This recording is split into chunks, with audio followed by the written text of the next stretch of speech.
এটা হচ্ছে নরসিংদী কমিউটার, দেখেন পুরো মেট্রো রেলের আদলতে বানানো।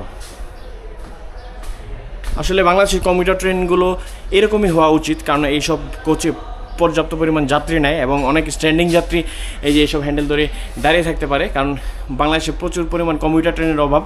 আস্তে আস্তে দিন দিন আসলে কমিউটার ট্রেন, লোকাল ট্রেন সব বন্ধ হয়ে যাচ্ছে এবং সেই কারণে আন্তনগর ট্রেনে যাত্রীদের চাপ অনেক বৃদ্ধি পাচ্ছে। আসলে সরকারের উচিত, বাংলাদেশ রেলের উচিত যে প্রত্যেকটা রুটে এরকম 2-3টা করে কমিউটার ট্রেন চালানো, তাতে আন্তনগরের উপরে প্রেশারটা অনেক কমবে। এমন অনেক কাহিনী রয়েছে যে আন্তনগরে টিকিট কেটে যাত্রীরা ট্রেনে উঠতে পারে না, কারণ অনেক মানুষ দাঁড়িয়ে থাকে। আসলে ঢাকা থেকে জয়দেবপুর, নরসিংদী, ভৈরব, ব্রাহ্মণবাড়িয়া এইসব অঞ্চলে প্রচুর মানুষ যাতায়াত করে জীবনের তাগিদে রাজধানী ঢাকার সাথে কানেক্ট হতে, কিন্তু তাদের আসলে পর্যাপ্ত পরিমাণ ট্রেন নাই।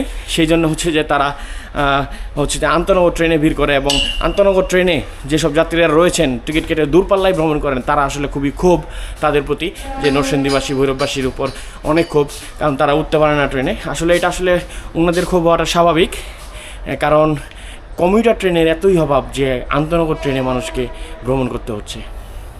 বাংলাদেশ রেলের উচিত যে কমিউটার ট্রেনকে দেওয়া, কমিউটার ট্রেন বৃদ্ধি করা।